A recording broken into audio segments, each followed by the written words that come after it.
अशर अपने कमरे की खिड़की के करीब खड़ा बाहर के मनाजर को गौर से तक रहा था। वो कैसी चीज की तलाश में था जो आज तक उसे नहीं मिल पाया, और वो कोई और चीज नहीं, सुकून ढूंढना चाहता था वो अपनी जिंदगी में। लेकिन जिंदगी ने उसे इतने दर्द दिए थे कि अब उसमें और हिम्मत नहीं रही थी कि वो अब और मजीद अपनी जिंदगी में खुश रह सके। अगर वो हंसने मुस्कुराने की कोशिश भी करता तो माजी के जख्म एक चुभती हुई एक अंगारी की तरह उसके दिलो दिमाग में हावी हो जाते, और फिर उसे इतनी ही तकलीफ जितनी तकलीफ उसे 7 साल पहले हुई थी। वो उसी दर्द में हर रोज मरता था कि आखिर पे उसकी जिंदगी ने एक नया मोड़ ले लिया। अशर गिलानी, जिसके कहकहों से ये घर खुशियों और फूलों की खुशबू की तरह महक उठता था, जिसकी मुस्कुराहट से पूरे घर में रौनक का समा छा जाता था, आज वही घर अशर गिलानी की मुस्कुराहट और कहकहों की आवाज सुनने के लिए और घर की दीवारें तक तरस गई थी। वो इस वाकये के बाद ना तो कभी मुस्कुराया और ना ही उसे जिंदगी ने मुस्कुराने का और मौका दिया। गमे तन्हाई दर्द को वो अपना मुकद्दर समझ बैठा, और आज वही अशर गिलानी जिसके गुस्से से पूरा ऑफिस कांप उठता है, उसके नाम से ही सब स्टाफ मेंबर्स को खौफ आता।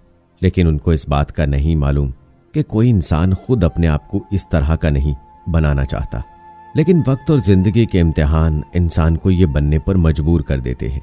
मैं तुमसे कुछ पूछ रहा हूं, अशर जरियाब ने लंबी खामोशी के बाद चुप्पी के तालों को तोड़ा। अशरफ यादों से बेदार हुआ। अशर, मेरे यार, क्या हाल बना रखा है तुमने।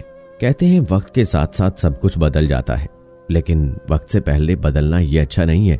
मेरे यार, तुम्हें पता है तुम्हारे इस रवैये की वजह से तुम्हारे अपने दूसरे स्टाफ मेंबर्स कितना तंग हैं। यार, मैं तुम्हारी हालत को समझता हूं, लेकिन दूसरे लोग इनको क्या, वो तो बातें बनाएंगे ना अपने जरियाब। कौन से अपने? मेरा इस दुनिया में कोई अपना नहीं है। और रही बात दूसरे लोगों की, तो इससे मुझे कोई गर्ज नहीं कि वो मेरे बारे में क्या राय रखते हैं। मैं जैसा हूं ये मुझे मेरी किस्मत ने बनाया। कुछ बुरी यादों के घेरों ने मुझे ये बनने पर मजबूर किया। खैर छोड़ो, तुम आओ बैठो। अशर ने हमेशा की तरह दबी हुई यादों को अपने दिल में ही दबा लिया, क्योंकि अब उसे आदत हो चुकी थी दर्दे गम सहने की। अरे वाह, बड़ी बात है विश्मा, ये तो बहुत अच्छा हो गया है। रानिया ने यूनिवर्सिटी कैफे में बैठे विश्मा को कहा, जो बड़े आराम से समोसे खाने में मसरूफ थी। हाँ, अच्छा तो है, लेकिन तुम्हें पता है जो मेरा बॉस है ना। हाँ, रानिया ने तजस्सुस भरे लहजे में कहा। सुना है वो बहुत ज्यादा गुस्से वाले हैं। उनके गुस्से के सामने आज तक कोई टिक नहीं पाया, और इसी वजह से जो कोई भी सेक्रेटरी के लिए जॉब अप्लाई करता है वो इस कदर गुस्सा दिखाते हैं कि खुदा पनाह कोई एक दिन काम करने के बाद वापस नहीं आता। तो फिर अब तुम्हारा क्या इरादा है? मैंने जॉब करनी है और करूंगी, और रही बात उनके गुस्से की, तो वो मुझ पर छोड़ दो। अगर उसने तुम्हें निकाल दिया तो? नहीं निकाल सकता वो मुझे, इतना एतमाद है। हाँ, वो ना चाहते हुए भी नहीं निकाल सकते, क्योंकि मैंने 4 महीनों का एडवांस लिया है यूनी की फीस देने के लिए, और अब्बा की दवाओं के लिए कुछ पैसे भी भेजे हैं। अच्छा, तो टाइमिंग क्या है? सेकंड टाइम है, यूनी से जाते ही सीधा वहीं जाना है। मैंने बता दिया था उनके मैनेजर को कि मैं साथ पढ़ती हूँ, इसलिए सुबह टाइम आने से मैं कासिर हूँ। लेकिन वो मान गए। कहा हमें कोई एतराज नहीं, बस आप हाँ करें। इस बात पर वो दोनों मुस्कुरा दी। विश्मा जैसे ही ऑफिस में दाखिल हुई, मैनेजर अली राहदारी में खड़े दरवाजे के जानिब नजरें जमाए उसका इंतजार कर रहा था। शुक्र है, अली ने विश्मा को देखते हुए कहा। विश्मा वाइट शलवार कमीज में मलबूस, दुपट्टा दोनों कंधों पे लिया और चादर अपने कंधों पे ओढ़ी हुई थी। रंग साफ, लेकिन तीखे नकूश उसके चेहरे को और चमका देते। अभी विश्मा ने इस्लाम की पहल की कि मैनेजर अली ने इसकी बात काटी और जल्दी से कहा, मिस विश्मा, जल्दी चलें, आप लेट हो गई हैं। जैसे विश्मा ने सुना, उसने हड़बड़ी में अपनी कलाई से बांधी घड़ी की जानिब देखा। 1 मिनट, सिर्फ 1 मिनट ऊपर हुआ था।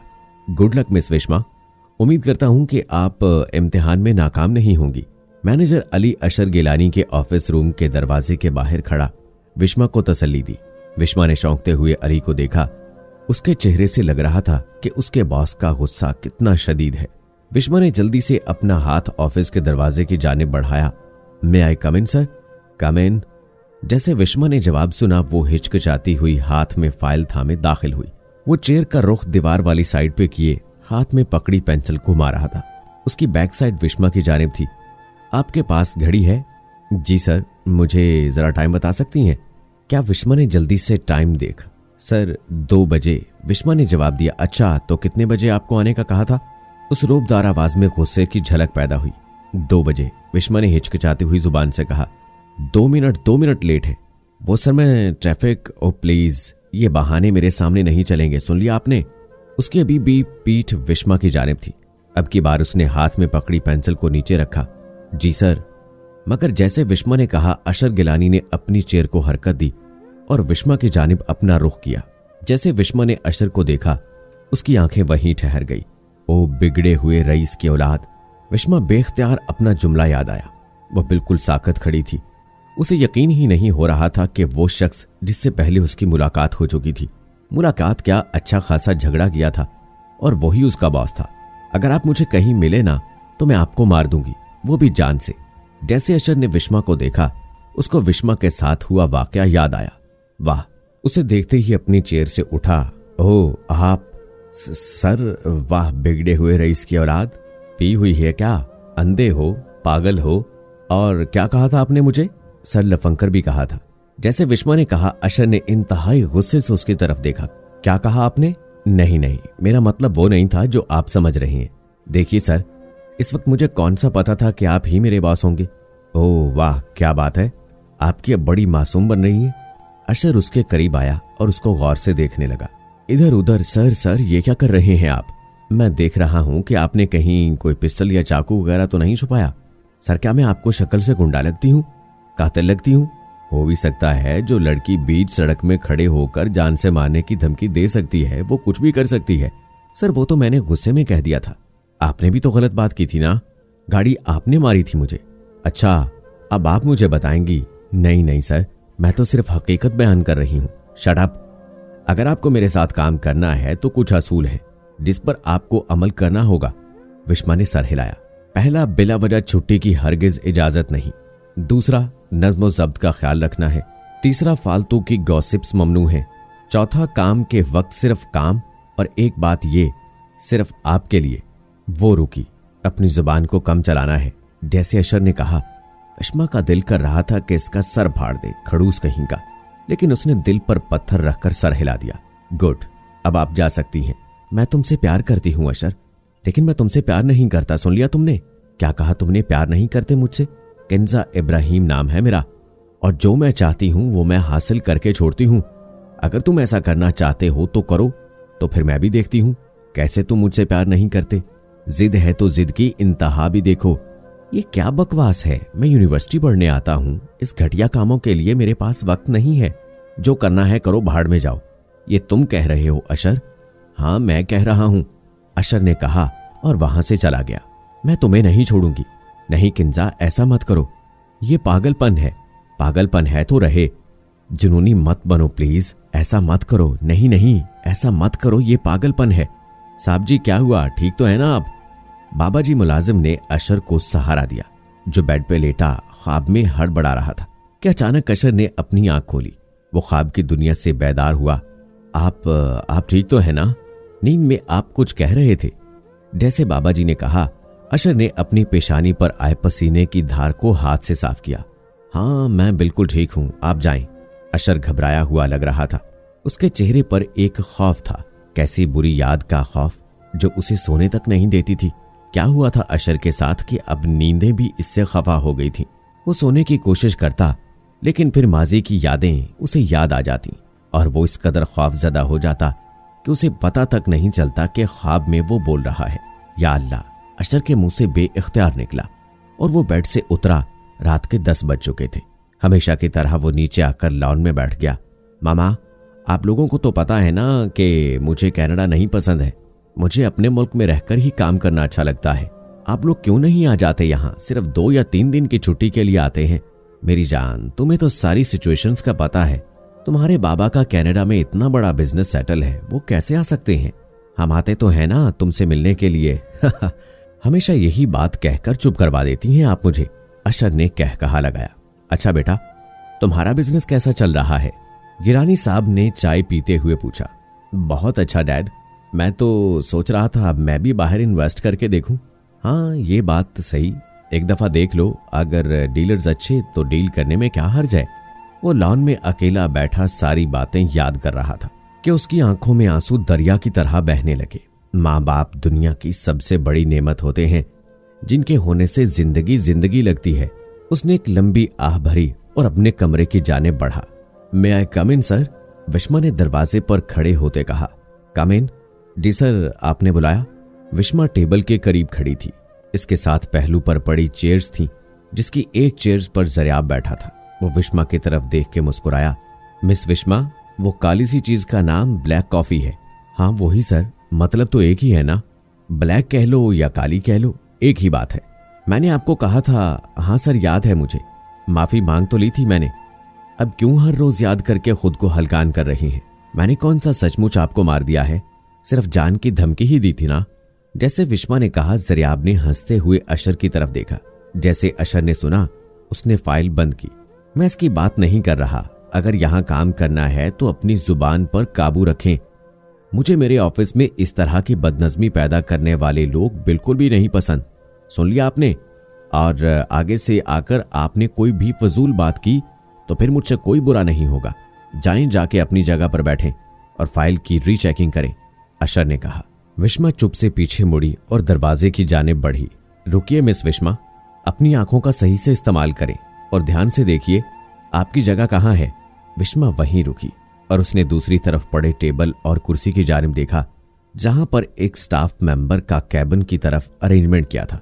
यहां सर जी, यहां आप यहां बैठ के काम करेंगी, जैसे अशर ने कहा। विश्मा झट से बोली, लो कर लो बात। अब सर मुझे कैसे पता था कि आपने अपने कमरे में ही मेरा कैबिन बनाया है? बंदा पहले बता ही देता है। पता है आप बड़े खड़ूस नहीं, मेरा मतलब गुस्से वाले हैं, लेकिन सर देखिए ना, मेरा कैबिन बाहर होना चाहिए था। अब कौन इजराइल के सामने इतना देर बैठेगा? चलिए, अगर बना ही दिया है तो मेरे नाम ही यहीं कहीं लिख देते, ताकि पता तो चल जाता, और आप भी इस इतनी खतरनाक आवाज में मुझे ना बताते। वो कैसे भूल गई मैं आपकी सेक्रेटरी जो हूं, तो साथ ही रहूंगी।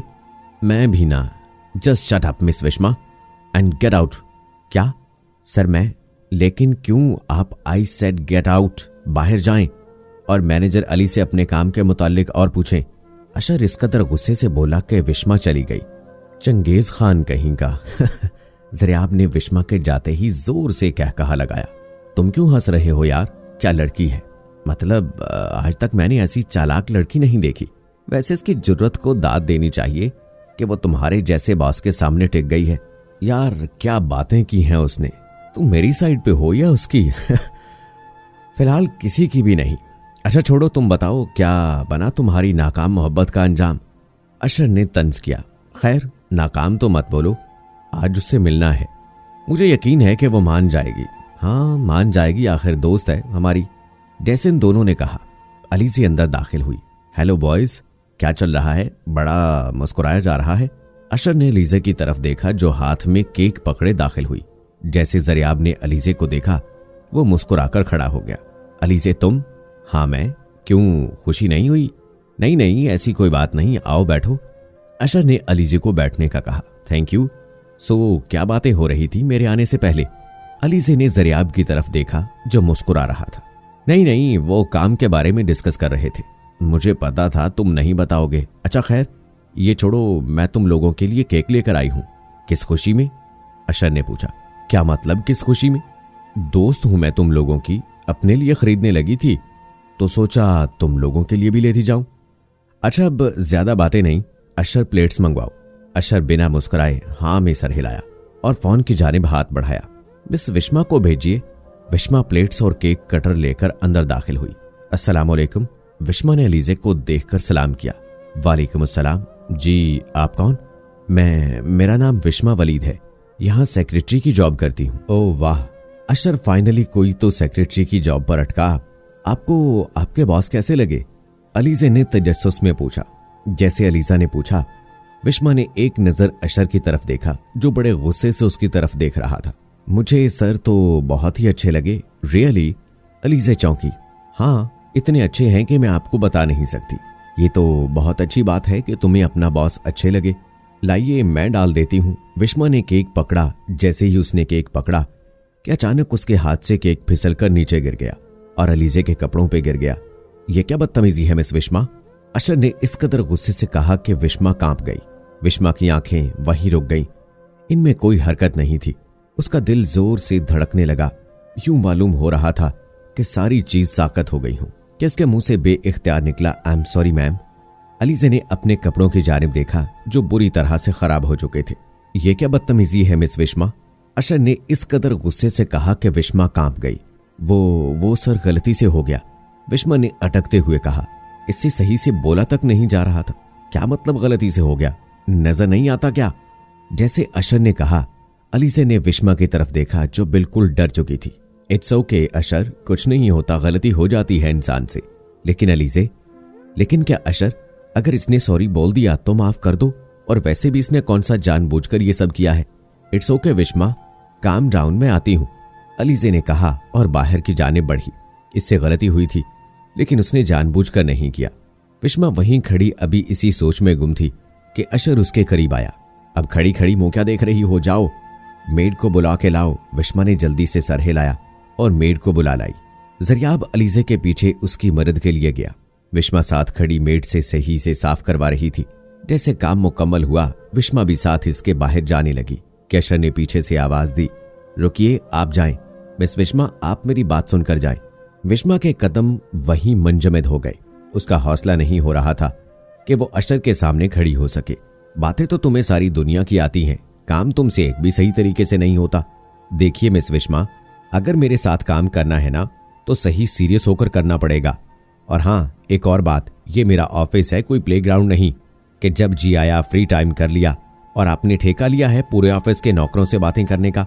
लगता तो ऐसे है आपका इनसे कोई गहरा ताल्लुक है जो नौकरों को अपनी तरह समझती हैं। आप मेरी सेक्रेटरी, ये बात आपको याद होनी चाहिए। मुफ्त के पैसे नहीं दिए मैंने। जैसे अशर ने यह जुमला बोला, विश्मा वहीं ठहर गई। उसे ऐसा लगा जैसे किसी ने इसके जिस्म पर एक गहरा वार किया हो। उसकी आंखों में आंसू आने लगे थे कि उसने अपने आंसुओं को काबू में किया। वो मजबूर थी जिंदगी के हाथों। वो ना चाहते हुए भी अब जॉब नहीं छोड़ सकती थी। लगता अब आपको समझ आ चुकी होगी, आप जा सकती हैं। जैसे अशर ने कहा, विश्मा ने सर हिलाया और दरवाजे की तरफ बढ़ी। ऑफिस से निकलने के बाद वो जल्दी से वॉशरूम की जाने बढ़ी और सिंक के सामने खड़े होते आईने में अपने आप को घूरने लगी। इसके गोल चेहरे पे आंसुओं का दरिया बहने लगा। मुफ्त के पैसे नहीं दिए मैंने, वो दबी हुई आवाज में रो रही थी। उसने अपना बाजू अपने मुंह के आगे रख दिया ताकि उसका दर्द की आवाज कोई ना सुन सके। पैसा पैसा, ये पैसा इंसान को क्यों इतना बेबस बना देता है? मेरे मौला, क्यों इस दुनिया में लोगों को इतना पैसा दे देते हो कि वो अपने आप को जमीनी खुदा समझ बैठते हैं। आज विश्मा वलीद टूटी थी। वो ऐसी लड़की नहीं थी, उसे कोई जॉब करने का शौक नहीं था। घर के हालात और बाबा का सहारा बनने और अपने ख्वाबों को सजाने के लिए उसे ये जॉब करनी पड़ रही थी। जैसे वो वॉशरूम से बाहर निकली, वो अशर गिलानी से टकराई। I am sorry sir. Ashar ने जैसे विश्मा की आंखों की तरफ देखा, वो पूरी तरह सुर्ख थी। आप ठीक हैं? अशर के लहजे में नरमी थी। तो और क्या, मुझे क्या होना था? सर, आपको क्या लगा आप मेरी इंसल्ट करेंगे तो मैं इतनी आसानी से चली जाऊंगी? तो जनाब, आप ये ख्याल अपने जहन से निकाल दीजिए, क्योंकि मैं विश्मा वलीद अब नहीं जाने वाली। विश्मा मुस्कुराना नहीं चाहती थी, उसके सामने खड़ा नहीं होना चाहती थी, लेकिन फिर भी वो मुस्कुराई। वो शुरू से ऐसी थी, दर्द को मुस्कुराकर खामोशी से अपने अंदर ही रखने वाली। सब्र तो उसके बाबा ने हमेशा से सिखाया और वो एक फर्माबरदार बेटी की तरह उनके हर हुक्म पर अमल करती। ये लड़की नहीं सुधरेगी, अशर ने सोचा और वहां से रवाना हो गया। अलीज़े, वो मैंने आज तुमसे कुछ कहना है। ज़रियाब अलीज़े के सामने चेयर पर बैठा था। अलीज़े मुस्कुरा दी। हाँ कहो, क्या कहना है? तुम्हें तो पता है ना कि मैं, तुम और अशर यूनिवर्सिटी से कितने अच्छे दोस्त हैं। हाँ तो ये कि मैं तुम्हें अपनी दोस्त के साथ। ज़रियाब वहीं रुक गया। ज़रियाब, तुम्हारी अभी तक ये वाली आदत नहीं गई? बात करते रुक क्यों जाते हो? आगे बोलोगे कि मैं जाऊं? अलीज़े उठने लगी कि ज़रियाब ने पीछे से उसका हाथ थामा। I love you Alizeh. जैसे ज़रियाब ने कहा, अलीज़े वहीं ठहर गई और उसने ज़रियाब की तरफ देखा। मैं तुम्हें पसंद करता हूं, यूनी टाइम से, लेकिन मुझसे कभी कहा नहीं गया, लेकिन आज कोशिश की। ज़रियाब खड़ा हुआ और उसने अलीज़ा के दोनों हाथ अपने हाथ में थामे थे। क्या अलीज़े, तुम मेरी जिंदगी का हिस्सा बनोगी? अलीज़े मुस्कुराई भी और उसने सर हिलाया। Thank God. वो दोनों मुस्कुरा दिए। Black coffee? अरे अब ये ब्लैक कॉफी कैसे बनाते हैं? विश्मा की बच्ची नहीं इतनी शोखियां मारनी थी ना, अब खुद फंस गई। वो ऑफिस में बने छोटे से किचन टाइप बनी एक छोटे से कमरे में थी। 15 मिनट रह गए हैं इजराइल के आने में अगर उसे कॉफी ना मिली तो फिर अपनी तकरीर शुरू कर देंगे। वो सोच रही थी कि उसकी नजर सामने पड़ी लिप्टन टी पर पड़ी। ओह वाह, विश्मा कितनी पागल है, काफी तेरे सामने है और तू ऐमे परेशान हो रही है। ला, विश्मा ने वो पत्ती का डब्बा उठाया और उसमें से 3 चम्मच उसने उबले हुए पानी में डाले। हाय, बन रही है ब्लैक कॉफी। ऐसा करती हूँ 2 और डाल देती हूँ। विश्मा ने 2 चम्मच सही भर पानी में डाल दिए। लो, खड़ूस की काली चाय तैयार। विश्मा ने कॉफी मग हाथ में लिया और अशर के टेबल पर लाकर रख दी। ला ला ला ला ला, क्या खुशबू है इन फूलों की। विश्मा अपने कैबिन के टेबल पर गुलाब के फूलों का गुलदान रख रही थी और साथ राग गुनगुना रही थी। वाह विश्मा, क्या आवाज है तुम्हारी। अगर लता मंगेशकर भी होती ना तो उन्होंने तुम्हारी आवाज को देखकर सड़ जाना था। ला ला ला। वो अब गुलाब के फूल कैबिन के साथ पड़े छोटी से साथ बने कैबिन में रख रही थी। उसने हर तरफ गुलाब गुलाब कर दिया कि अशर ऑफिस में जैसे दाखिल हो वो सीधी होगी, अस्सलाम वालेकुम सर। वालेकुम अस्सलाम। अशर ने बिना देखे ही जाओ अब दिया और आगे बढ़ने लगा कि पीछे मुड़ा और विश्मा के कैबिन की तरफ देखा जो गुलाब के फूलों से भरी थी। ये मिस विश्मा क्या है। विश्मा ने अपनी चमकती हुई आंखों से देखा। अच्छा लग रहा है ना सर। आपको पता है मुझे गुलाब के फूल इतने पसंद हैं कि मैं बता नहीं सकती। ये क्या है मिस विश्मा, मैं आपसे कुछ पूछ रहा हूं। हाय सर, अब इतने भी भोले मत बनिए जैसे आपको पता नहीं कि ये क्या है। सड़े हुए तो रहते हैं हमेशा। विश्मा ने आहिस्तगी से कहा। क्या कहा आपने। कि कुछ नहीं, भला मेरी हिम्मत है कि मैं इजराइल को कुछ कह सकूं। अब की बार वो फिर बोली। सर, अगर आपको अच्छे लग रहे हैं तो बता दें, मैं आपकी टेबल पे भी लगा देती हूँ। सर घबराइए मत, मैं किसी को नहीं बताऊंगी। शट अप मिस विश्मा, अशर ने कहा और अपनी चेयर की जानिब बढ़ा और चेयर पर बैठते ही उसने फाइल खोली और जैसे उसने अपना कॉफी मग पकड़ा और पीने ही लगा था कि उसने कॉफी मग को अपने नाक के करीब लाया। लगता है बड़ी पसंद आई है, आखिर विश्मा वलीद ने जो बनाई है। अशर ने गुस्से से कॉफी मग नीचे रखा। मिस विश्मा इधर आइए। विश्मा जल्दी से अशर के टेबल के जाने बढ़ी। जी सर, ये आपने बनाई है। हाँ सर, देखा ना, मैंने कहा था ना कि मुझे ब्लैक कॉफी इतनी अच्छी लगती है, जितनी अच्छी लगती है इससे ज्यादा अच्छी बनाती हूँ। जी, मैंने आपको आपका काम बताना था। बेंगा सेक्रेटरी, आपको मैनेजर अली जो भी फाइल्स देंगे उसको एक दफा चेक करके आप मुझे देंगी और मेरी सारी मीटिंग्स का टाइम टेबल आप अच्छे से हैंडल करेंगी। जी सर, ठीक है। और हाँ, एक और बात, मेरे आने से पहले मेरे टेबल पे ब्लैक कॉफी होनी चाहिए। पता है ना आपको ब्लैक कॉफी कहाँ। हाँ सर, ब्लैक कॉफी तो मेरी फेवरेट है। आपको पता है अम्मी तो मुझे डांटती थी कि विश्मा ये काली सी क्या चीज पीती है, तो मैं आगे से कहती कि अम्मी जी ये काली बड़ी कमाल की चीज है। जैसे विश्मा ने कहा, अशर ने एक मशकूक निगाह से उसकी तरफ देखा। साथ बैठा जरियाब भी विश्मा की बात पर मुस्कुराया। तो दोस्तों, ये था एपिसोड नंबर 2। अगर अगला एपिसोड आप देखना चाहते हैं तो कमेंट बॉक्स में मुझे जरूर बताइएगा। अगले वीडियो तक इजाजत दीजिए। अल्लाह हाफिज।